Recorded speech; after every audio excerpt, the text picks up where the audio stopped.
How to remove background noise from any audio mobile tricks. So hello guys, in this quick tutorial video I will tell you this trick. So for that you need to download CapCut from Play Store. Once you download it, simply click on CapCut. Now here you guys will simply click on new video. Now upload any blank pic. For example, I want to upload that blank pic. Now here you guys will simply see audio, so simply click on audio on downside. Now you guys will see sounds extract, so simply click on sounds. Now you guys will click on second one. Here you guys will see device, so simply click on device.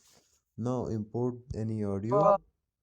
Now here you guys will simply click on that audio. On down you guys will see split, fade, volume, audio effects. So scroll. Here you guys will see reduce noise, so simply click on that and turn on it. And once you turn on it, after that you guys will simply click again on it.